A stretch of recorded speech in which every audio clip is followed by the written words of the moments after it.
नमस्कार साथियों। आज जो शिक्षा विभाग से बीकानेर से सर्कुलर जारी हुआ है आरटी के भुगतान को लेके, I want to say something about that matter. सबसे पहले तो जो इन्होंने आदेश निकाला है पूर्ण रूप से गैर कानूनी है, गैर जायज़ है, क्योंकि सुप्रीम कोर्ट के आदेश अनुसार ये कहा गया है कि इनको 31 अगस्त तक इनका बकाया भुगतान जारी करें। उसमें कहीं पर भी अंकित नहीं किया गया है कि ऑनलाइन या ऑफलाइन, कोई जिक्र नहीं है उसके अंदर। इन्होंने चला के दादागिरी करी है, अपने नियम किए हैं, तो इनको कानून में जवाब देना पड़ेगा। दूसरी बात, जिन साथियों ने विश्वास करके पोर्टल नहीं भरा, क्योंकि पोर्टल में वो ऑप्शन नहीं थे, मेरे कहने या इनके कहने से मतलब नहीं है, उस पोर्टल में वो ऑप्शन नहीं थे जिनके अंतर्गत सरकार ने अगली कक्षा में बच्चों को क्रमोन्नत करवाया है। जैसे आओ घर से सीखें, स्माइल 1 स्माइल 2, इनके विकल्प ही नहीं थे, जिसके चक्कर में पोर्टल नहीं भरा गया। गलत जानकारी स्कूलों ने दी नहीं, इसलिए उनको डरने की आवश्यकता नहीं है। देर हो सकती है, लेट हो सकती है, लेकिन आपका भुगतान होगा, ये मैं आपको कह रही हूँ। क्यों? कि कोई भी नेता, कोई भी अधिकारी, कोई भी कानून से बड़ा नहीं हो सकता है। और कानून जब ये कह रहा है आपको कि कोई डिस्क्रिमिनेशन नहीं है, कोई भी भेदभाव नहीं है, तो आपने इस प्रकार का आदेश जारी करके, विभाग ने इस प्रकार का आदेश जारी करके खुद ने गलत किया है, जिसका उनको जवाब देना पड़ेगा। जो हमारी तरफ से केस थे भूपराम जी शर्मा के नाम से, उसकी 24 तारीख इसी महीने में पड़ी हुई है। जो स्कूल क्रांति संघ के नाम से केस किया गया है, उसकी अगले महीने की 8 तारीख को इसकी डेट है। बाकायदा सरकारी पीपी आएगा, सरकारी वकील आएगा, सरकार का पक्ष रखेगा। साथियों, मैं पुनः कह रही हूँ, देर सवेर हो सकती है, परंतु आपका पैसा आएगा, 100% आएगा, क्योंकि सुप्रीम कोर्ट की अवहेलना ये कोई नहीं कर सकते हैं, चाहे वो अधिकारी हो, चाहे वो नेता हो, चाहे इससे बड़ा कोई नेता हो। इसलिए डरने की कोई आवश्यकता नहीं है। मैं जानती हूँ मनमर्जी ये कर रहे हैं, इन्होंने चला के ऐसा गैर कानूनी आदेश पारित किया है जिससे स्कूलों में ये हो कि उनका पैसा रोका जा रहा है। दूसरी बात, रेड लाइन वालों का भी इन्होंने पैसा रोका है, वो उसका जांच का विषय है कि वो क्यों क्यों रोका है, वहाँ पे क्या गड़बड़ी हुई है। मैंने शुरू से कहा था कि जो गलत सूचनाएं भरेगा उसको प्रॉब्लम आएगी। वो स्कूल वाले आज ज़्यादा जीत में मानती हूँ मैं, जिन्होंने गलत सूचनाएं नहीं दी और बताया कि साहब पोर्टल में एक खामी है, इसलिए हमने नहीं भरा। जो मेल किए थे ना आपने, वो मेल इसी बात के तो थे कि पोर्टल में खामी, हम गलत सूचना नहीं भर सकते हैं, अतः पहले पोर्टल को दुरुस्त किया जाए।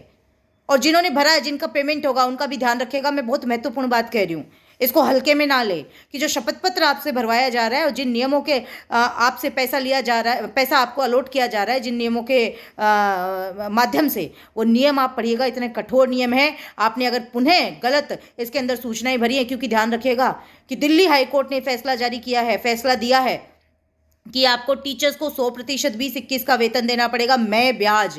और ये सेम का सेम राजस्थान गवर्नमेंट उसके नक्शे कदम पर चल रही है, ध्यान रखिएगा। और ये शपथ पत्र में वो दे भी चुके हैं, बाकायदा टीचर्स के नाम, उनके कॉन्टैक्ट नंबर, उनके आधार नंबर वो मांगेंगे अगर आपने गलत सूचनाएं भरी है। क्योंकि सरकार को अच्छी तरह पता है कि 90% से ज़्यादा स्कूलों ने 100% तनख्वाह दी नहीं है स्टाफ को, और स्पेशली ग्रामीण बेल्ट में तो हमारी दी नहीं है। और वास्तव में देते भी कहाँ से, क्योंकि हमारे पास में फीस आई नहीं थी। ये बात सच है। तो ये सरकार को पता है, सरकार ने इसी को हथियार बनाया है, जबकि सुप्रीम कोर्ट के फैसले में कहीं नहीं लिखा गया it is entirely internal matter of the school, it is the management of the school. कैसे दे रहा है, क्या कर रहा है, किस प्रकार पढ़ा रखा है, सरकार को इसमें इंटरफेरेंस करने की जरूरत ही नहीं है। आप खुद आरटी के नियमों का उल्लंघन कर रहे हैं। अभी तक आपने आरटी के एडमिशन जारी नहीं किए हैं इस सत्र के, तो ये सरकार स्वयं आरटी के एक्ट का उल्लंघन कर रही है। फिर भी चलो, इन्होंने दादागिरी करी है, कोई बात नहीं है, इनका जवाब इनको कोर्ट में देना पड़ेगा। लेकिन जो शपथ पत्र आपसे भरवाए जा रहे हैं, मैं पुनः निवेदन करूंगी, भरना नहीं भरना आपका विवेक है, आप अपने स्वयं का विवेक देखिएगा।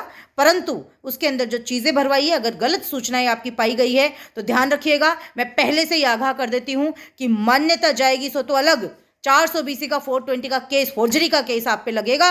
जो पैसा सरकार आपको दे रही है वो आपका मैं ब्याज वापस लिया जाएगा भौतिक सत्यापन पे, अगर आपका वो गलत पाया गया है, आपके द्वारा दी गई सूचनाएं गलत पाई गई है। क्योंकि शपथ पत्र में साफ रूप से लिखा हुआ है, पढ़िएगा उसको, कि मेरे द्वारा दी गई सूचनाएं अगर गलत पाया जाता है तो प्रशासन, सरकार, विभाग मेरे स्कूल की मान्यता रद्द कर सकता है।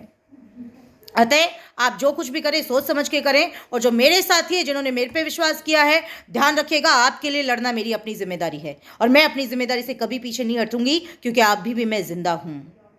इसलिए लेट हो सकती है, देर हो सकती है साथियों, परंतु न्याय हम लेके रहेंगे। मैं मेरे पूरी मैं मेरी कोशिश नहीं, मैं मेरा 100% इसके अंदर लगा रही हूं कि हमें न्याय मिलेगा। अंत तक मैं लड़ूंगी इस बात के लिए, क्योंकि आपकी लड़ाई आपकी नहीं है, हम सबकी लड़ाई है ये।